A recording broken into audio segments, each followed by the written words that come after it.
முதலாவது பாருங்க ஸ்ட்ரக்சர்ல வந்து பாஸ்ட் பேப்பர் கேட்டிகள் தான் போட்டிருக்கேன்.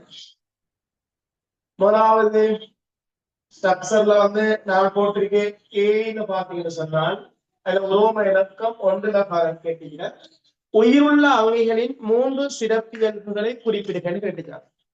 உயிருள்ள அவைகளின் 3 சிறப்பியல்பு. இப்ப எங்களுக்கு மொத்தமாக 7 நாங்க சிறப்பியல்பு, சில சிறப்பியல்புகளை நாங்க ரெண்டையும் சேர்த்து சொல்லுவோம், சில சிறப்பியல்பை நாங்க தனியே சொல்லுவோம்.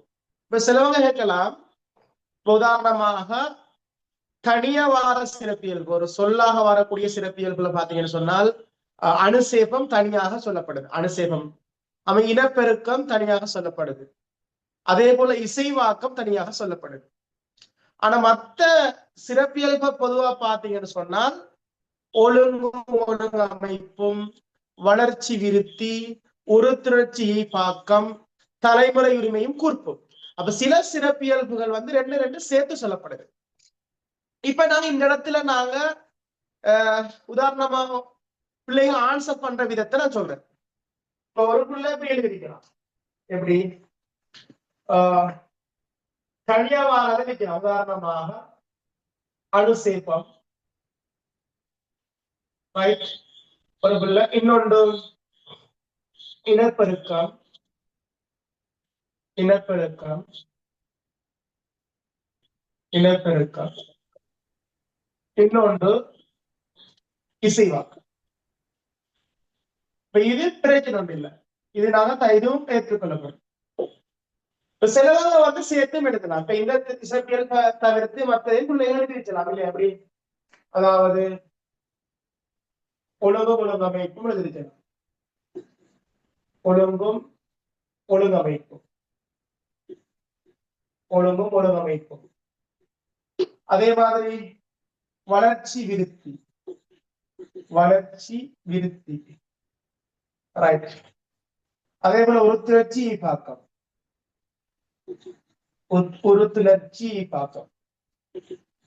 உருத்திரட்சி பாக்கம். நாலாவது தலைமுறை உரிமையும் கூர்ப்பும், தலைமுறை உரிமையும் கூர்ப்பும், தலைமுறை உரிமையும் கூர்ப்பும். பாருங்க, இப்ப இந்த தனித்தனியாக எழுதக்கூடிய சிறப்பியல்பு இருக்குது, அதே நேரம் 2 சிறப்பியல்பு ஒன்றாக நாங்கள் சேர்த்து எழுதுறது இருக்கு. இப்ப இதுல நாங்க இந்த முதல்ல நாங்க இந்த விதத்துல ஓகே, சிலபு என்ன செய்யறோம்னா வளர்ச்சியே தனியாகவும் விருத்தியும் தனியாகவும் எழுதிருச்சலாம் ஒரு விடையில. அதே மாதிரிதான் உருத்திரட்சியையும் தனியாகவும் ஈபாக்கத்தையும் தனியாக எழுதிருக்கலாம். அதே மாதிரி தலைமுறை உரிமையையும் கூர்ப்பையும் தனியாக இருக்கலாம். அப்படி எழுதுமாக இருந்தால் நடக்கும் என்றால் உங்களுக்கு புள்ளிகள் குறையும். ஏண்டா நாங்க எழுதும் போது சேர்த்துக்கு அந்த சிறப்பியல்பு நாங்க விட கொடுக்கும் போது சேர்த்துதான் கொடுக்கணும். இதை நாங்க சேர்த்துதான் ஆன்சர் பண்ண வேண்டி வரும். விளக்கா சொல்றது, ஆகவே தந்த சிறப்பியல்புகளை எது சேர்த்து தெரிஞ்சாங்களோ அதை சேர்த்து எழுதுங்க, தனித்தனியா தந்திருச்சாங்களோ அதை தனி எழுதுங்க. சொல்லுங்களா?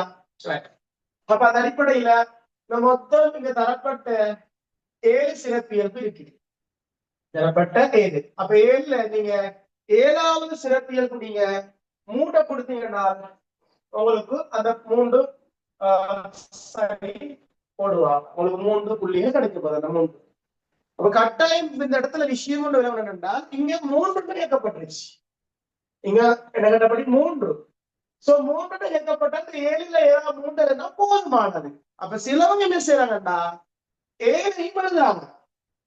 இப்ப 7 எழுதுறதுனால இந்த 7 விடையினா இந்த 7 பாயிண்ட்ஸை நீங்க எழுதுறதுனால உங்களுக்கு 2 விஷயம் என்ன செய்ய பாதிக்கலாம். முதலாவது என்னன்னா இங்க கேட்டுக்கிற அறிவுறுத்தல 3 கேட்டுருச்சாங்க, ஆனா அவங்க 7 எழுதிச்சாங்க. இப்ப எழுதும் போது நடக்கும்னால் ஒன்று உங்களுக்கு டைம் என்ன செய்ய போகுது, டைம். இப்ப இந்த 3 எழுதுறாங்க 7 எழுதும் போது நீ எக்ஸ்ட்ரா அந்த 4 எழுத போறீங்க. அப்போ டைம் மேனேஜ்மெண்ட், அதாவது டைம் ஒன்றாக அவங்களுக்கு என்ன செய்ய போகுது, கேட்கிற இன்னைக்கு மேலதிகம் எழுதும் போது உங்களோட நேரம் என்ன செய்ய விரயமாக போகுது. ஒன்று நேர விரயம் நடக்கலாம், ரெண்டாவது விஷயம் நடக்கும்னா தவறி நீங்க இந்த 7 சிறப்பியல்கள் தவறி ஏதாவது தவறுதலாக வேறொரு சிறப்பியல் பண்ணுறீங்க, தவறுதலாக ஏதாச்சும் நீங்க விடையில தவறு விட்டீங்க என்றால் இந்த இடத்துல உங்களுக்கு சில நேரங்கள்ல உங்களுக்கு தவறான விடை அளிச்சதுனால உங்களுக்கு மைனஸ் புள்ளிகள் வழங்கப்படும். எத்தனை தவறு விடுறீங்களோ அத்தனை தவறுக்கு ஏற்ற மைனஸ் மைனஸ் புள்ளி போடுவாங்க. சோ நீங்க கவனமாக இருக்கணும். நான் விடை எழுதும் போதும் சரியா கேட்கிற கேள்விக்கு எண்ணிக்கையும் கொடுக்கணும், தவறுதலான விடைகளும் அளிக்கப்படாது. சோ இதான் அந்த ஸ்ட்ரக்சர்ல இருக்கக்கூடிய முக்கியமான விஷயம். இந்த ஸ்ட்ரக்சர்ல இருக்கக்கூடிய முக்கியமான விஷயம் சொல்லிச்சு. இதுல உங்களுக்கு ஏதாவது டவுட் இருக்குன்னா கேட்கலாம். இந்த ஸ்ட்ரக்சர் கீழே ஆன்சர் பண்ற விதத்துல ஏதாவது டவுட் இருந்தா கேட்கலாம்.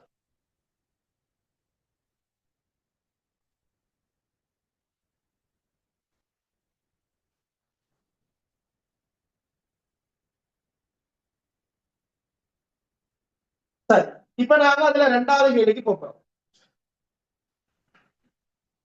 இரண்டாவது கேள்வி என்ன கேட்கப்படுகிறால், அங்கிகள் தமக்கிடையில் பரந்த பல்வகை காட்டுகின்றன. ஒருத்தர் அங்கிகள் 4 பிரதான அம்சங்கள்ல பரந்த பல்வகையை காட்டுதான். 4 அம்சங்கள்ல பிரதான பல்வகமையை காட்டுது. சோ அதை பார்ப்போம்.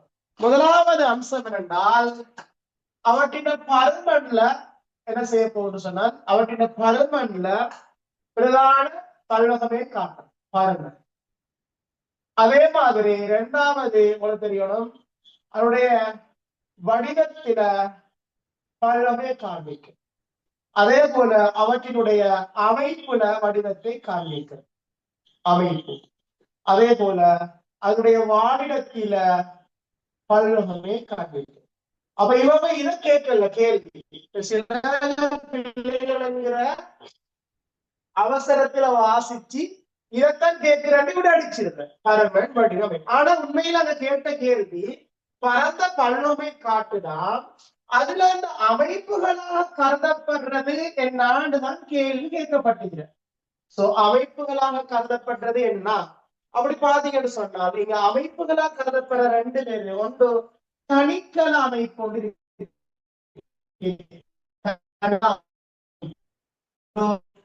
தனிக்கல அமைப்பு இருக்குது. இரண்டாவது பாத்தீங்கன்னா பல்கல அமைப்பு. பல்கல அமைப்பு பல்கல அமைப்பு. அப்ப அமைப்புகளாக கருதப்படக்கூடியது என்னன்னு கேட்டால் ஒன்று தனிக்கல அமைப்பு, பல்கல அமைப்பு வரப்போதும். சோ இந்த கேள்விக்கு நான் அடுத்த பாத்தீங்கன்னு சொன்னால் இது இரண்டாவது. மூணாவது கேள்வியை பார்க்கணும். மூன்றாவது கேள்வி இப்ப கேள்விக்கு விட நான் தனிக்கல அமைப்பு பல்கமைப்பு, மற்றபடி அந்த பல்கமையில வேறுபட்ட அம்சங்களை அங்க கேட்கல. அடுத்த கேள்வி மூன்றாவது உங்களுக்கு கேள்வி கேட்கப்பட்டுச்சுன்னு கேட்டால் வரைவிலக்கணம். இப்ப நான் இருந்து பெற்று வரும் உங்களுக்கு நான் வரைவிலக்கணம் என்று சொல்லி இடம் விட்டிருக்கேன் பார்த்திருக்கீங்க. இப்ப யூனிட் 1ல பொதுவாக வரைவிலக்கணம் கேட்டு அடிக்கடி வந்த வரைவிலக்கணம் திரும்ப வரலாம், புதிய வரைவிலக்கணம் வரலாம். பொதுவா வந்து யூனிட் 1 பொறுத்தளவிலே விளைக்கிறங்க யூனிட் 1 பொறுத்தளவு சோ பாஸ்ட் பேப்பர்ல வந்த வரைவிலக்கணங்கள் என்னன்னு சொல்லலாம், வராத வரைவிலக்கணம் என்ன, சரிதானே?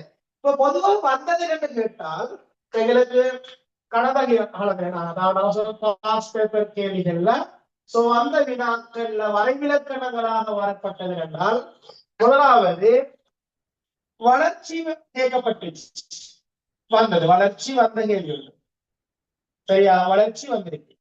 அதே மாதிரி கடந்த கால வினாக்கள்ல வந்த பகுதியில விருத்தி வந்திருக்கு, விருத்தி வந்துட்டு. அதே மாதிரி உருத்திரட்சி வந்துட்டு, உருத்திரட்சியும் கேள்விக்கு வரைவிலக்கணமாக கேட்கப்பட்டது உருத்திரட்சி. அதே மாதிரி இனப்பெருக்கமும் கேட்கப்பட்டுச்சு, இனப்பெருக்கமும் கேட்கப்பட்டுச்சு. அதே மாதிரி அனுசேபமும் கேட்கப்பட்டிருக்கு. இப்ப நான் சொல்லுகின்ற பகுதி இல்லையா, நான் சொல்கின்ற பகுதி அந்த பகுதியில தான் வரைவிலக்கணம் கேட்கப்பட்டு வந்திருக்கு, வரைவிலக்கணம் கேட்கப்பட்டு வந்திருக்குது. அப்ப வளர்ச்சி, விருத்தி, உருத்திரட்சி, இனப்பெருக்கம், அப்படி செய்யணும்.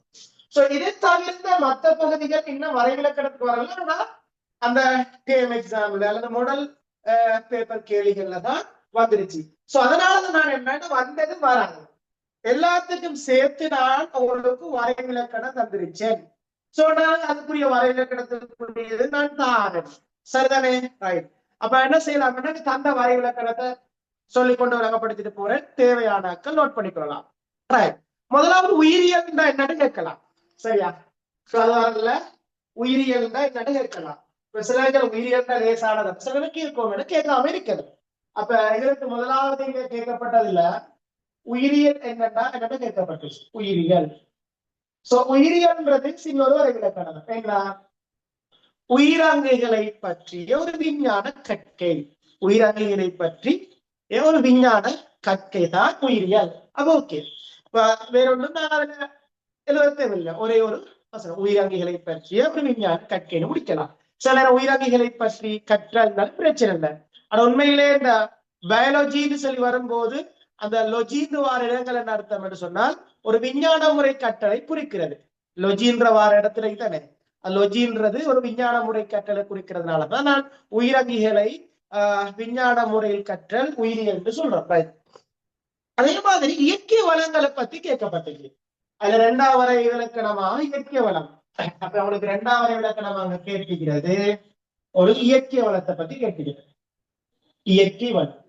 சோ இயற்கை வளங்கள் கேட்கும் போது பிரதானமா பாத்தீங்கன்னு சொன்னா 3 விஷயங்கள் இல்ல வரைவிலக்கணம் எழுதும் போது நீ கொடுக்கணும். 3 விஷயங்கள் கட்டாயம் கொடுக்கப்பட வேண்டும்.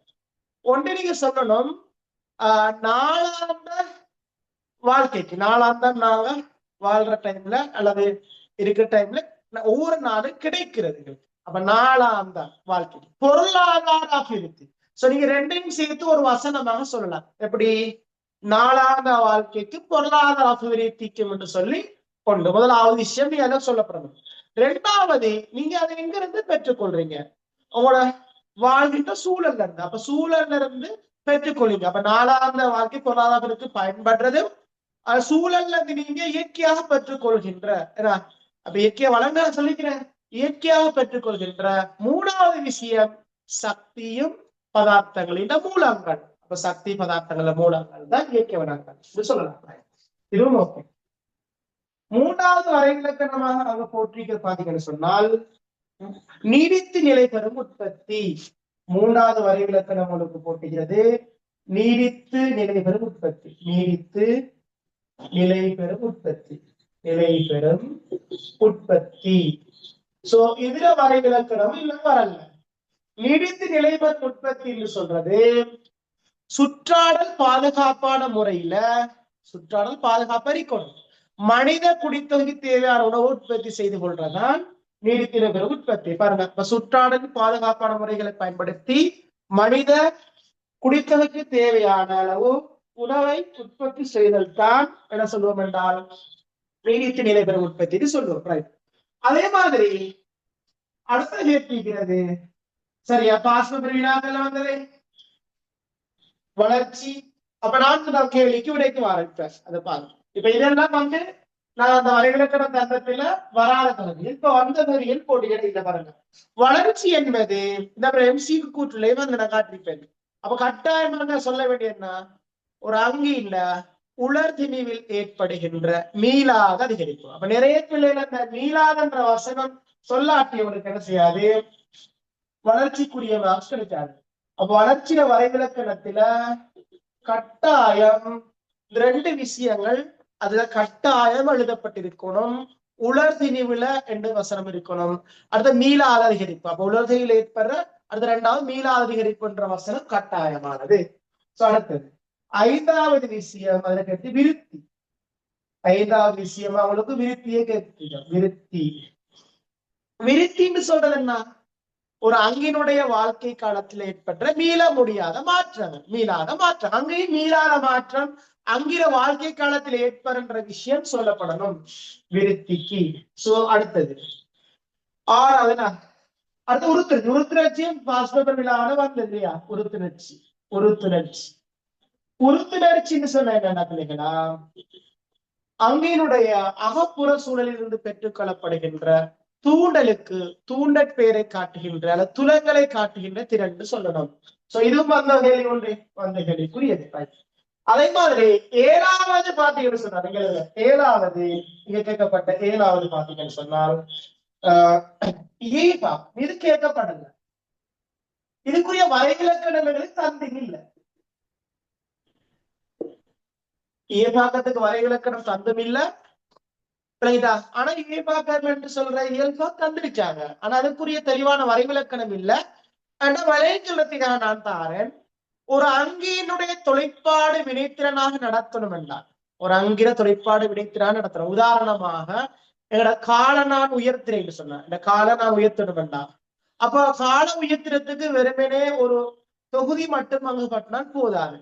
அதுல தசைகள் பங்கு பெற்றணும், அதே போல எண்புகள் பங்கு பெற்றணும், அதே போல நரம்புகள் பங்கு பெற்றணும், அதே போல ஓமன்கள் பங்கு பெற்றணும். அப்ப பல்வேறுபட்ட உடல் உறுப்புகள் தொகுதிகள் என்பன பங்கு பற்றினால்தான் கால நான் என்ன செய்யலாம், வினைத்திறனாக நான் உயர்த்தலாம். இல்லாட்டி அது வினைத்திறனாக நடக்காது. அதனாலதான் நான் சொல்றேன், ஒரு வினைத்திறனான தொழிற்பாட்டை மேற்கொள்வதற்காக பல்வேறுபட்ட உறுப்புகள் பயன்படுத்துற திறனத்தை நாங்க சொல்றோம். என்ன சொல்லுவோம்? ஏகாக்கம்னு சொல்றோம். அதுவும் ஓகே. அடுத்த பாத்தீங்கன்னா 8வது வந்து இசைவாக்கம். இசைவாக்கம் இதுவும் கேட்கப்படல கடந்த காலங்கள்ல. இசைவாக்கம் என்பது ஒரு அங்கியினுடைய சூழல். என்ன ஒரு அங்கி ஒன்று சூழல்ல தப்பி பிழை கொண்டு வேண்டாம். அவன் இனப்பெருக்கத்துக்கான வாய்ப்புகளை மேம்படுத்தணும் என்றால் அதனுடைய கட்டமைப்பு சார்ந்த உடற்றொழியல் சார்ந்த அது நடத்தை சார்ந்த இயல்புகளை மேம்படுத்தணும். அதைத்தான் நாங்க சொல்ற இசைவாக்கம். அதாங்க சொல்ற குறித்த சூழலில் ஒரு அங்கியின் தப்பி பிழைத்தல் மற்றும் இனப்பெருக்கான வாய்ப்புகளை மேம்படுத்தும் கட்டமைப்பு உடற்றொழிய அல்லது நடத்தை சார்ந்த தனித்தன்மை இசைவாக்கம் என்று சொல்றோம். அடுத்தது பாத்தீங்கன்னு சொன்னா இனப்பெருக்கம். அதுவும் அங்க சொல்லித்த போட்டு இனப்பெருக்கமும் வந்தது. இனப்பெருக்கத்துக்குரிய வரைவிலக்கணம் இனப்பெருக்கத்துக்குரிய வரைவிலக்கணம் பாத்தீங்கன்னு சொன்னால் இது இந்த ஓடர்ல நான் சொல்லிட்டு வரைவிலக்கணம். ஒரு அங்கியினுடைய இனம்னு சொல்லலாம். ஒரு அங்கியோட ஒரு இனத்தின் நிலவுகையை தொடர்ச்சி செய்யணும் என்றால் அந்த பூமியில தொடர்ந்த அந்த இனம் இருக்கணும் என்றால் அதை தொடர்ச்சிக்கு என்ன செய்யணும், அதனுடைய புதிய எச்சங்களை தோற்றுவிக்கணும். அதுதான் நாங்க சொல்ற இனப்பெருக்கம். அப்ப இனப்பெருக்கத்துக்கு வரைவிலக்கணம் எப்படி சொல்லலாம் அப்படின்னு சொல்லி பாத்தீங்கன்னு சொன்னால் ஒரு இனத்தினுடைய நிலவுகையை தொடர்ச்சிவதற்காக என்ன செய்யணும், புதிய எச்சங்களை தோற்றுவிக்கக்கூடியதா ஆற்றலாக இருக்கணும் அல்லது தகமையா இருக்கணும். அதுவும் ஓகே. அடுத்தது பாருங்க, வரைவிலக்கணத்துல இனப்பெருக்கம் தலைமுறை உரிமை சம்பந்தமாக கேள்வி. தலைமுறை உரிமைன்றது ஒரு தனியா ஒரு வரைவிலக்கணமாய் சொல்லாம ஒரு வசனமாக அந்த தந்திரிச்சாங்களும் தலைமுறை உரிமைய அவன் தெளிவாக தரல. வரைவிலக்கணம் அதுல இருக்குது. தலைமுறை உரிமைக்கு வரைவிலக்கணம் அதுல நாம உருவாக்கலாம். தலைமுறை உரிமைக்கு வரைவிலக்கணம் உருவாக்கலாம். அது எப்படின்னு சொன்னால் 2-3 வசனங்களை சேர்த்து இணைச்சு உருவாக்கலாம். அதாவது ஒரு சந்ததியிலிருந்து அடுத்த சந்ததிக்கு கடத்தப்படுற என்ன கடத்தப்படுது, ஒரு சந்ததியில அடுத்த பெற்றால் இருந்து பிள்ளைகளுக்கு என்ன போகுது, அதனோட பெற்றார்ல சில இயல்புகள், அதாவது பிறப்புரிமை இயல்புன்னு சொல்லுவாங்க. அந்த இயல்புகள் போதும். அந்த இயல்புகளை கட்டுப்படுத்துற யாரு, பரம்பரை அழகுகள். அப்ப ஒரு சந்தை அடுத்த சந்ததிக்கு இயல்புகளை கொண்டு வரும் பரம்பரை அழகுகள். அது போறதுதான் நாங்க தலைமுறை உண்மைன்னு சொல்றோம். அப்ப நாங்க தெளிவாக சொல்லணும் வரைவிலக்கணம் எப்படி எப்படி ஒரு அங்கியின் உருவவியல் உடலமைப்புக்குரிய தொழிற்பாட்டுக்குரிய இயல்புகள் பரம்பரையலகு மூலமாக என்ன செய்யற ஒரு சந்ததியிலிருந்து அடுத்த சந்ததிக்கு போறத நாங்க சொல்ற தலைமுறை. அப்படி தெளிவான தார நீங்க என்ன செய்யலாம் படிக்கலாம். ஒரு அங்கியின் தற்சிறப்பான உடற்தொழிலுக்குரிய உருவியலுக்குரிய மற்றும் நடத்தைக்குரிய இயல்புகளை கட்டுப்படுத்துகின்ற பரம்பரைகள் ஒரு சந்ததியிலிருந்து மற்ற சந்தைக்கு அல்லது அடுத்த சந்ததிக்கு கடத்தப்படுதல் தலைமுறை உரிமைன்னு சொல்லுவோம். கடைசியா உள்ள வரைவிலக்கணம் தான் கூர்ப்பு. கூர்ப்புக்கு வந்து 2 இடத்துல வரைவிலக்கணம் தெரிஞ்சாங்க. ஒன்று யூனிட் 1ல ஒரு வரைவிலக்கணம் தெரிச்சாங்க, இன்னொன்னு யூனிட் 3ல தெரிச்சாங்க. பொதுவா நாங்க முதலாவது அந்த உயிரங்கின் சிறப்பியல்புகள்ல வரைவிலக்கணம் கேட்டா கூர்ப்புன்னு கேட்டா நீங்க யூனிட் பண்ணக்கூடிய வரைவிலக்கணத்தை நீங்க கொடுங்கோ. ஏன்னா அப்ப கூர்ப்புன்றது என்ன பிள்ளைகளா? கூர்ப்புன்று ஒரு அங்கியினுடைய ஆனா பாரம்பரிய பதார்த்தம், அதான் பிறப்புரிமை பதார்த்தத்துல ஏற்படுற மாற்றம் படிப்படியா ஏற்படுற காலப்போக்குல என்ன செய்யும்? கூறுப்பு ஏற்பட போகுது. சோ நீங்க தெளிவா சொல்றேன்னா அங்கியில் ஏற்படுகின்ற பாரம்பரிய மாறல்களால் காலப்போக்கில் மாற்றம் ஏற்படல் என்று சொல்லி கொடுத்தால் ஓகே. இதோட நான் பிள்ளைலாம் வரைவிலக்கணம் சம்பந்தமாக பண்ண வரக்கூடிய பகுதிகள். அப்ப வந்த பகுதிகள் வரைவிலக்கணம் இதுகள். அப்ப திரும்பவும் இது வரலாம். அதே போல புதிதாகவும் வரைவிலக்கணம் கேட்கலாம். சரியா? அப்ப எல்லாத்துக்கும் சேர்த்து பொதுவா வரைவிலக்கணம் இருக்கு. இப்ப நாங்க கேள்விகள் வருதுன்னு சொன்ன அந்த பகுதியில அதுக்கு ரெடியாக இருக்கிறதா எங்களை கட்டித்தரேன். அப்ப நான் கேள்விகளுக்கு ஏற்ற மாதிரி நாங்க ரெடி ஆகி கொள்றேன். அந்த வகையில தான் நான் உங்களுக்கு இதை சொல்லியிருக்கிறேன். ஓகே. அதே மாதிரி கடைசி ஒரு படம் இருந்திருக்கேன். அங்கி மட்டம் அல்லது ஒரு தனிய மட்டம் வரையிலான உயிர் பதார்த்தத்தினுடைய ஆட்சி நிறை ஒழுங்கமைப்பு மட்டம் உங்களுக்கு தந்திருக்கு பாருங்க. முதலாவது ஒரு பொஸ்போலிபிட் மூலக்கூறை காட்டிருச்சாங்க. அப்ப அது ஒரு மூலக்கூறு. அதே போல இலைமணியை காட்டிருச்சாங்க, ஒரு புன்னங்கம். அதே போல அங்க களத்தை காட்டிருச்சாங்க, ஏதாவது ஒரு களம் உண்டு. அதே போல அதுல மேலநிலையம் ஒன்றை காட்டிச்சாங்க, இளையம். அதே போல சிறுநீரகத்தை காட்டிச்சாங்க, அங்கம். அதனுடைய தொகுதி ஒன்றை காட்டிச்சாங்க, அங்க தொகுதி, சிறுநீர தொகுதி தொகுதி. அதே போல ஒரு மனிதனை காட்டிச்சாங்க, அங்கி. சோ இதான் வந்து பிள்ளைகளா இந்த மட்டம். இதான் யூனிட் 1க்குரிய வரக்கூடிய பகுதிகள், கேள்வி அமைப்புகள், வந்த கேள்விகள், வரக்கூடிய கேள்விகள் சம்பந்தமாக நான் உங்களுக்கு கதைத்திருக்கேன். சொல்லுவதெல்லாம் இந்த யூனிட் 1க்குரிய இதுகள் எங்களோட முடியுது. இப்ப நாங்கள் யூனிட் 2க்குரிய முதல் பகுதியாக நாங்க அதாவது மூலக அமைப்பும் நீர் தொடர்பான 2 பகுதிகள் இருக்கு. இன்னைக்கு மூலக அமைப்பு தொடர்பான சில தியரிகள், அது சம்பந்தப்பட்ட கேள்விகளை நான் உங்களுக்கு செஞ்சு காட்டுறேன். விளையாடலாம்.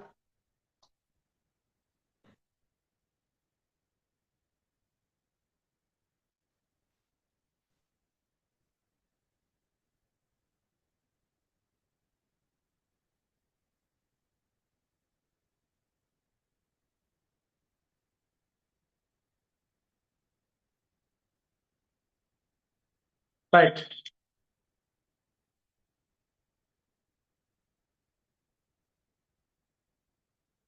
ரைட். இதுல முதலாவது மூலக அமைப்பு சம்பந்தமாக பார்க்க போறாங்க. ஒரு மூலக அமைப்பு தொடர்பான கேள்விகள், அதே போல நீர் தொடர்பான கேள்விகள் எம்சிக்குள்ள இன்னும் வரல. எம்சிக்குள்ள வரல, நீ வரலாம். கிட்டத்தட்ட 7 வருஷமாக அந்த பகுதியிலிருந்து எம்சிக்குள்ள வினாக்கள் கேட்கப்படல. அவங்களுக்கு கேள்விகள் வரவும் வாய்ப்பு இருக்கு இந்த வருஷம், இல்லையா? சில நேரம் எஸ்சிக்கு கூட வர வாய்ப்பு இருக்குது. எங்களுக்கு என்ன மாதிரி தெரியாது, கேள்விகள் வர வாய்ப்புகள் அதிகமாக காணப்படும். ஏன்னா வரலான அந்த பகுதிகள்ல இருந்து சொன்னால வாய்ப்புகள் இருக்குது. ரைட். ரைட். நாளை இப்ப பார்ப்ப வேண்டாம். இதுல முதலாவது மூலக அமைப்பு தொடர்பான பகுதியில ஒருத்தரையும் சில முக்கியமான தியரி, அதாவது எல்லாம் இல்ல, கொஞ்சம் தியரியை ஞாபகப்படுத்திட்டு போனா நல்ல மாதிரி இருக்கும் இல்லையா? அதாவது உங்களுக்கு தெரியும், புவி மேற்பரப்புல இல்லையா, புவி மேற்பரப்புல புவி எடுத்தீங்கன்னா புவி மேற்பரப்புல 96 மூலகங்கள் இயற்கையாக காணப்படுது இல்லையா? 96 ரசாயன மூலகங்கள் இயற்கையாக காணப்படுது. 96 மூலகங்கள் இயற்கையாக காணப்படுது. அந்த 96 மூலகங்கள்ல 96 மூலகங்கள்ல பாத்தீங்கன்னு சொன்னால் இதுல உயிர் பதார்த்தங்கள் ஆக்குற மூலகங்களோட சதவீதம் எவ்வளவு கேட்டா 20% தொடக்கம் 25% தான் வருது. அப்ப 96 மூலகங்களும் உயிர் பதார்த்தங்கள் ஆக்குறல்ல அல்லது உயிரங்கிகள்லாம் காணப்படுறல அர்த்தம். அதுல 20-25% என்றால் கிட்டத்தட்ட நீங்க எவ்வளவு மூலம் என்றதை நீங்க கண்டுபிடிக்கலாம். அப்ப 100க்கும் நீங்க 20 தர சரியா 92 போட்டு, அதே போல 100க்கும் 25 தர 92 போட்டீங்கன்னு சொன்னால் உங்களுக்கு அந்த மூலகங்கள் எண்ணிக்கை வரும். இதுல 18, இதுல 23 வரும். அப்படித்தானே பிள்ளையா? 18. ஆகவே கிட்டத்தட்ட 18 தொடக்கம் 23 வரையான மூலகங்கள் வரையணும். அப்ப உங்களுக்கு கேள்வியில இந்த கணிக்கிற மாதிரி கேட்க மாட்டாங்க. ஆனா என்ன அந்த சதவீதம் கேட்பாங்க. 20 தொடக்கம் 25 தராங்க. சோ இந்த உயிர்ப்பாத்தாக்குற இந்த மூலகங்கள் எடுத்தீங்கன்னு சொன்னால் இந்த 18 தொடக்கம் 23ல அதுல தாவரங்களை பொறுத்தளவில விளைவிக்கணும். தாவரங்களை பொறுத்தளவில 17 மூலகங்களும், அதே போல மனிதனை பொறுத்தளவிலே பாத்தீங்கன்னு சொன்னால் மனிதனை பொறுத்தளவிலே 25 இருக்குது. 17, 25. இன்னொரு விஷயம் என்னென்றால் இந்த 25 மூலங்கள் எடுத்தீங்கன்னா இந்த 25லையும் இன்னொரு விஷயம் சொல்லப்படுறேன். இந்த 25 மூல அமைப்புலையும் இதை நான் அழிக்கிறேன்.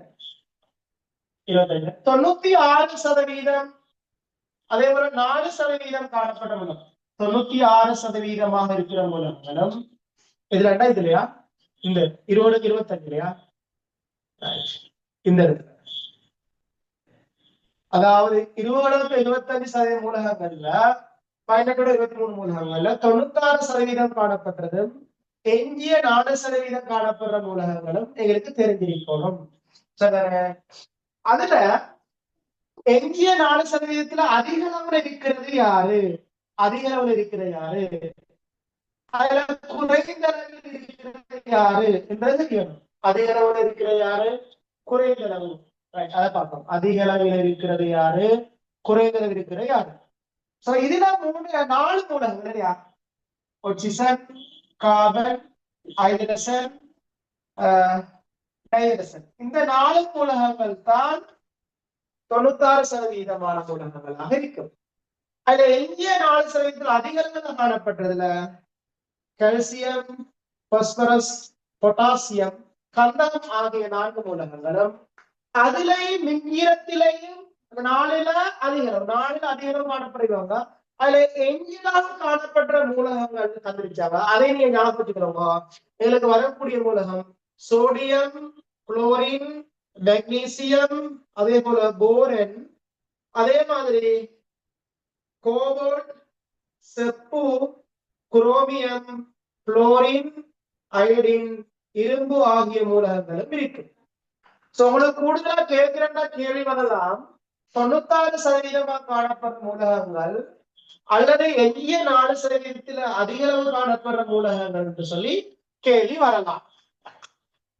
அடுத்தது தாவரங்கள்ல 17 மூலகங்கள் என்னன்றது நான் யூனிட் 4ல தான் அதை கேள்விக்கிறேன். யூனிட் 4ல அதை என்ன சொல்றேன், தாவரங்கள்ல 17ல இங்கேயும் அதிக அளவுல காணப்படுறது இருக்குது, குறைந்த அளவுல காணப்படுறது இருக்குது. அதிக அளவுல காணப்படுறதுக்கு நாங்க சொல்ற மாபோசனை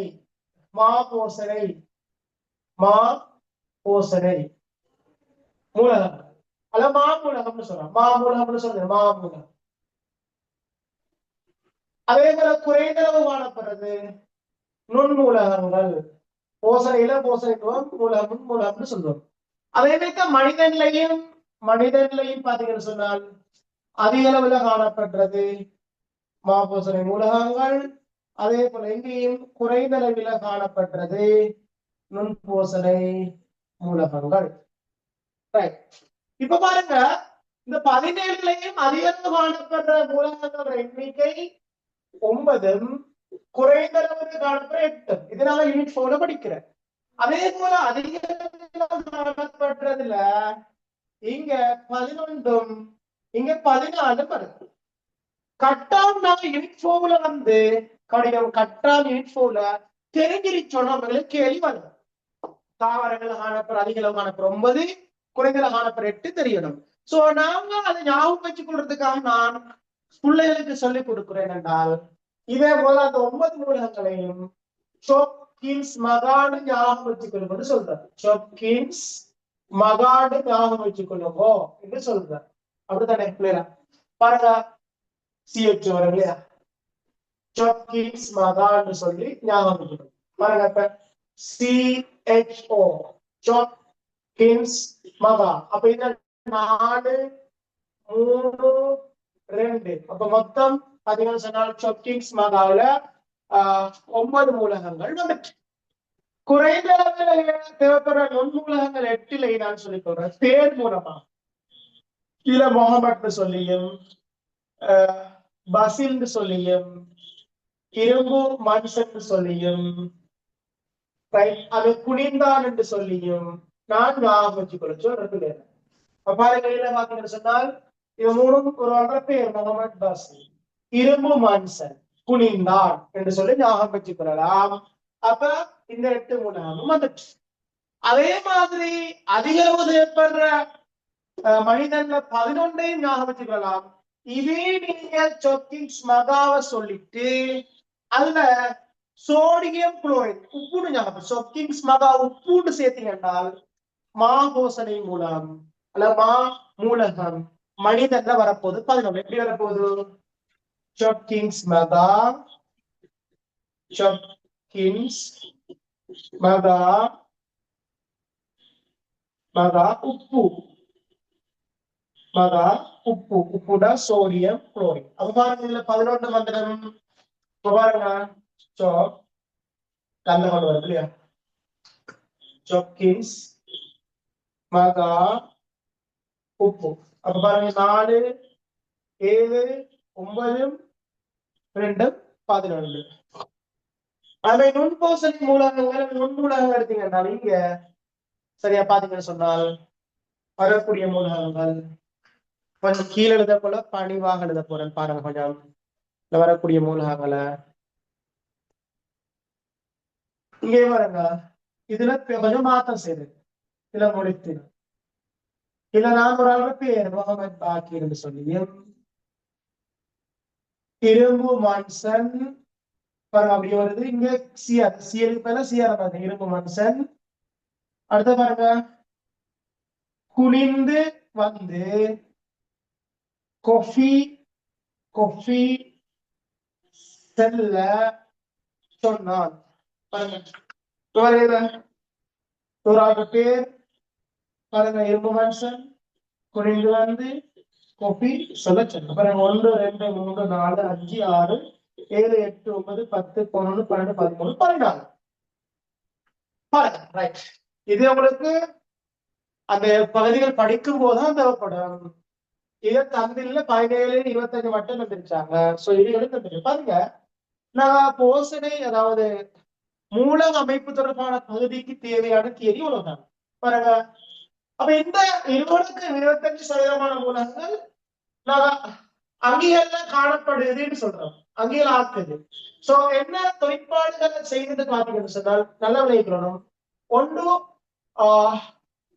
ஆரோக்கியத்தை தேடுது. ஆரோக்கியத்தை தேடுது. சோ இடப்பெருக்கத்துக்கு தேவைப்படுது. ஆரோக்கியம் இடப்பெருக்கம். ஆரோக்கியம் இடப்பெருக்கம். சோ கட்டமைப்புகளையும் ஆக்குது. கட்டமைப்புகளையும் ஆக்கக்கூடியதாக இருக்குது. சோ இதான் வந்து இந்த 20-25% உலகங்கள் அங்கீகளை மேற்கொள்ற பிரதான தொழிற்பாடுகள் ஆரோக்கியம் இனப்பெருக்கம் கட்டமைப்பை ஆக்குதல் போன்ற தொழிற்பாடுகள்ல பங்கு பெற்றது. இடியற்காட்டுள்ள மூலக அமைப்புன்ற பகுதியில தேவையான விஷயம் விளையாட்ட பிள்ளைகள் அவங்களுக்கு இது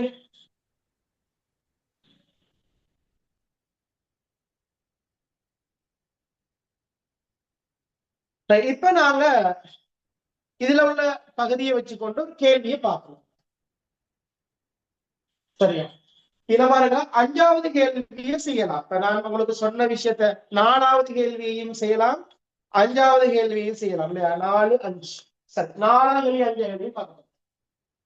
4வது கேள்வியையும் நான் பார்க்கறேன் யூனிட் 2 பகுதியா பிள்ளைகளா? நான் அதை தொடர்ச்சி யூனிட் 2 பார்க்கணும். அப்ப இத 4வது கேள்வியை பாத்தீங்கன்னு சொன்னா 4வது கேள்வியை பாருங்க. என்ன சொல்லப்படுகிறால்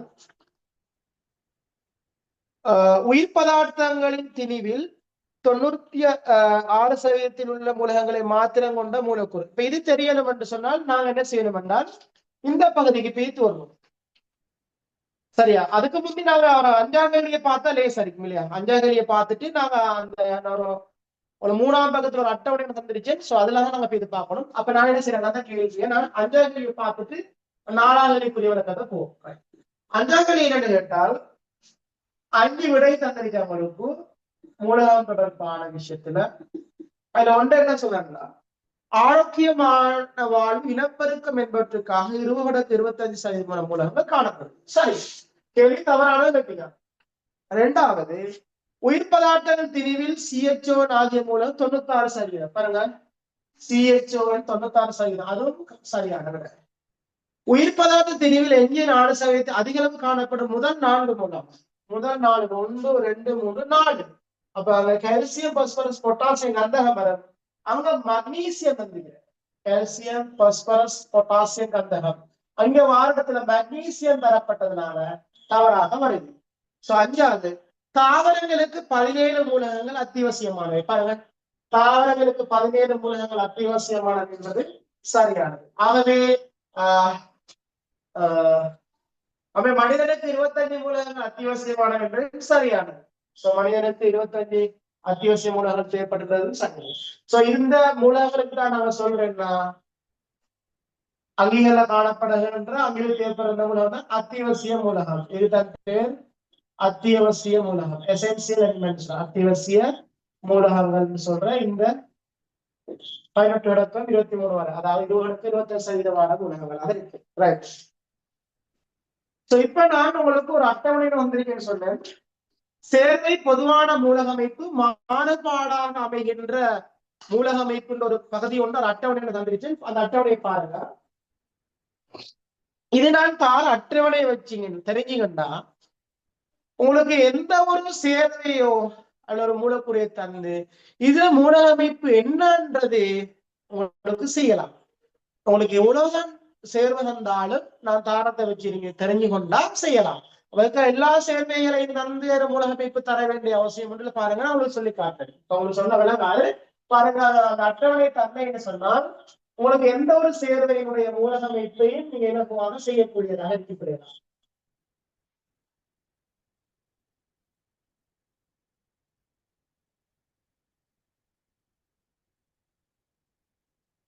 இப்ப நம்பிக்கிற பாருங்க, அந்த அட்டவணையில பாத்தீங்கன்னா சேர்வை பொதுவான மூலகமைப்பு பாருங்கல அவங்களுக்கு சேர்வை தந்திருக்கு. சேர்வை இரண்டாவது பொதுவான மூலகமைப்பு தந்திருக்கு. பொதுவான மூலகமைப்பு, பொதுவான மூலகமைப்பு. அடுத்தது மாறுபாடாக அமைகின்ற சேர்வை அதன் மூலகமைப்பு, சேர்வை அதனுடைய மூலகமைப்பு என்று தந்திருக்கிறேன். இந்த 3 அட்டவணைகள் வந்திருக்கு பாருங்க. அதைத்தான் நாங்க இப்ப பார்க்க போறோம். முதலாவது பாத்தீங்கன்னு சொன்னாங்க, பழமையாக நாங்க கார்போஹைட்ரேட் எடுப்போம்.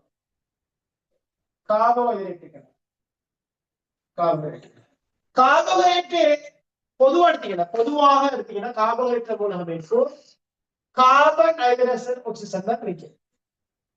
ஒரே ஒரு ஆள் மட்டும்தான் கார்போஹைட்ரேட்ல CHOக்கு மேலதிகமாக ஒரு மூலகத்தை கொண்டிருக்கார். அவர் கைட்டின் என்பவர் தான் அவர். அப்ப கைட்டின் மட்டும்தான் கார்பன், ஹைட்ரஜன், ஆக்சிஜனுக்கு மேலதிகமாக நைட்ரஜன் கொண்டிருக்கார். அப்ப கைட்டினை தவிர எந்த ஒரு கார்போஹைட்ரேட் சேர்வைகள் உங்களுக்கு தரப்படுமாக இருந்தாலும், எப்படி கார்போஹைட்ரேட்ல கைட்டினை தவிர எந்த ஒரு சேர்வை, உதாரணமாக மாப்பொருளாக இருக்கலாம், இனுலினாக இருக்கலாம், பெக்டினாக இருக்கலாம்,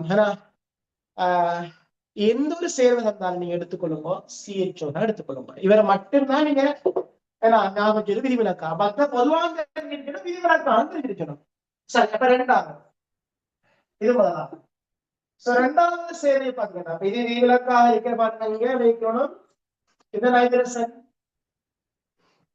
இரண்டாவது சேர்வை புரதத்தை எடுத்துக்கணும். புரதம்.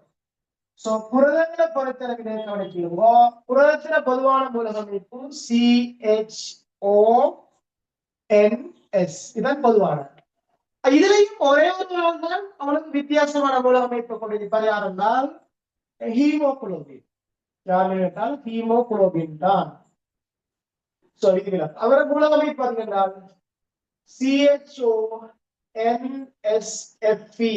அப்ப எங்கேயும் பாத்தீங்கன்னு சொன்னால் பொதுவான மூலமைப்புல ஹீமோகுளோபின் வேறுபடுது. உங்களுக்கு தெரியும், அந்த ஹீம் கூட்டத்துல இரும்பு அயன் காணப்படுறதுனால.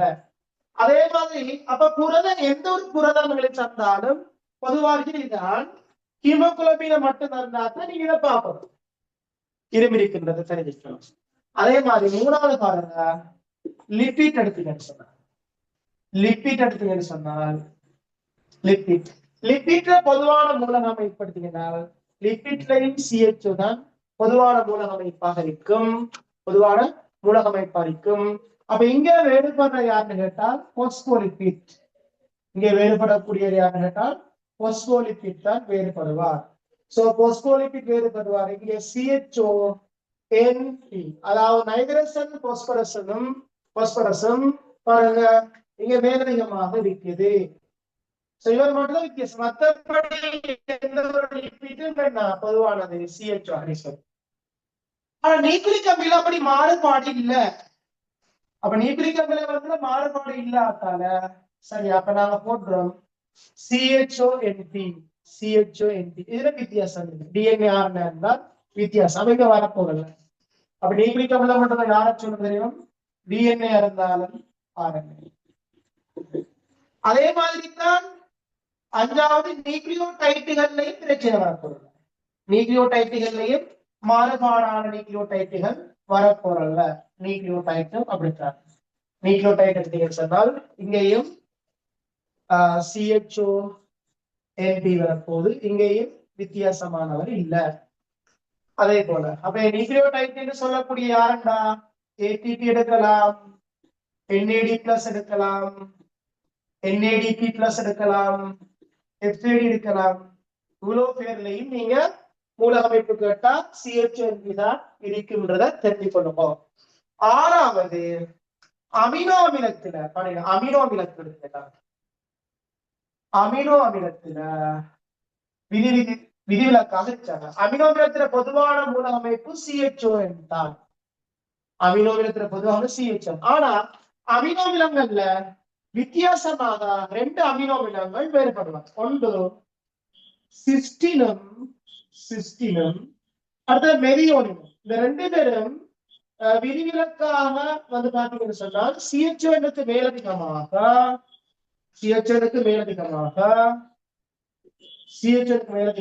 கந்தகத்தை கொண்டிருப்பார். கந்தகம் கொண்டு அமினோ அமிலமாக இருக்கு.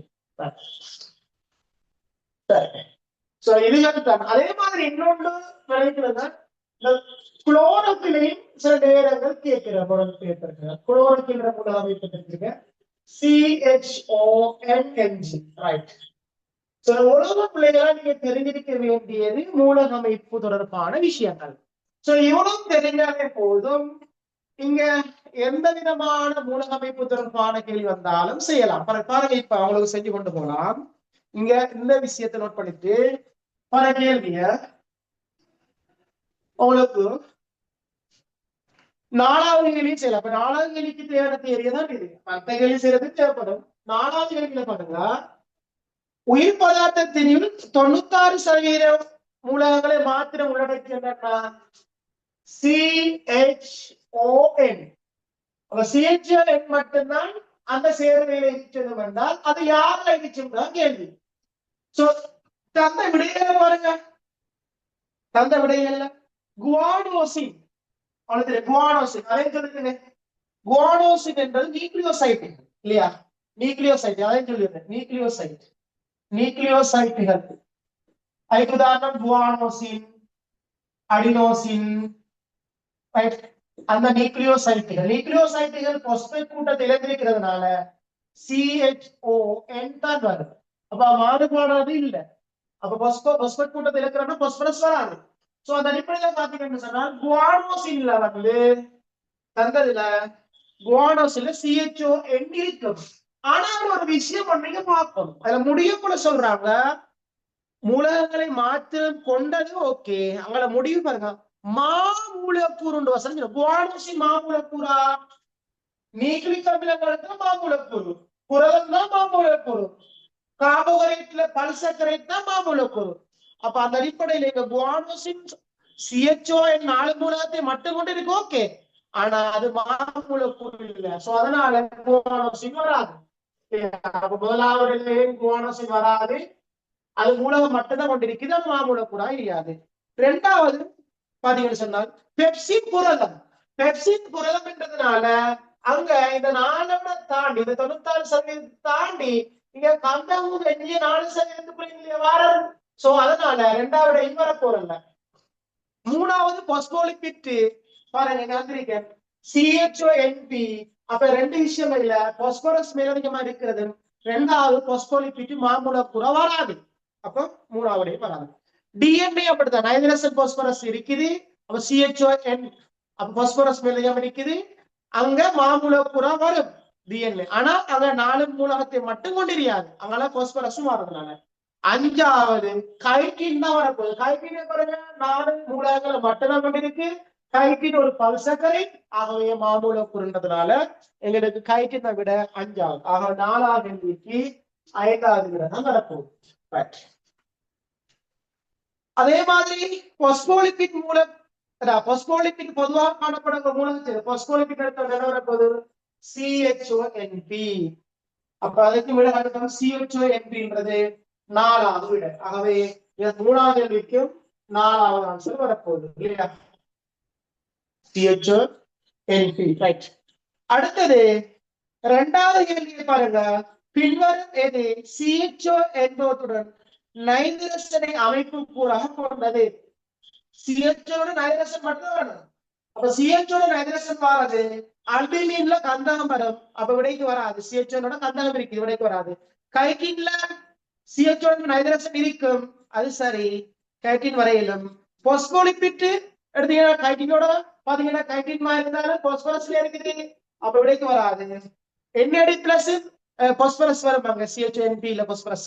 பெக்டின் எடுத்தீங்கன்னா பெக்டின் CH வரும், பெக்டின்ல CH வரும், அப்ப விட வராது எங்களுக்கு கைட்டின். கைட்டின். சோ முதலாவது கேள்வியை மட்டும் தான் பார்ப்போம்.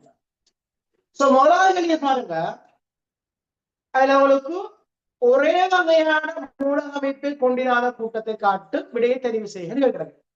செலுலோஸ் பாருங்க, நான் சொன்னேன் செலுலோஸ் ஒரு பல்சக்கரை கார்போஹைட்ரேட்ல வருது. கைட்டின் மட்டும்தான் மேலதிகம் என்னண்டா, அப்ப செலுலோஸ்ல காணப்பட்ட மூலகம் என்ன வரும்?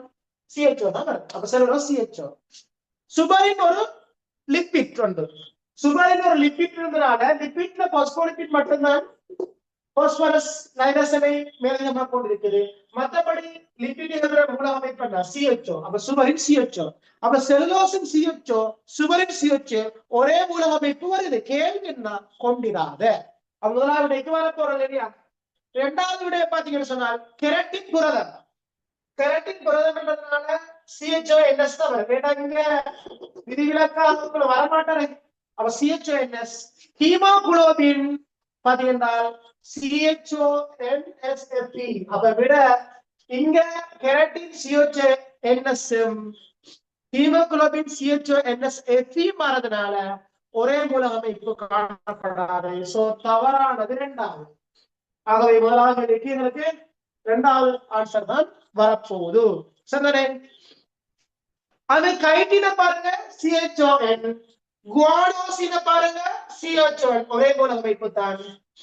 அதே போல பாஸ்போலிபிட பாருங்க CHONP, நியூக்ளியோடைட பாருங்க ATP NADP+, ஆயிடு NADP+P+ ஆகிக்கலாம். எப்படி ஆகிக்கலாம்? எவ்வளோடா மூலக அமைப்புன்னா இதான் தெரிகிற CHONP தான். அப்ப ATP பாஸ்போலிபிட் ஒரே மூலக அமைப்பு.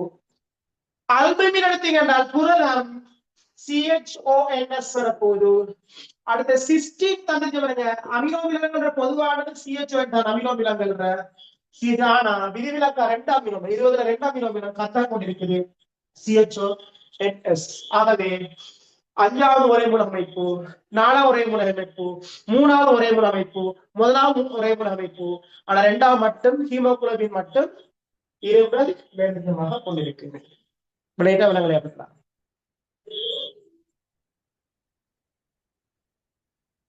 விளையாட்ட விலங்குகளை எப்படிலாம்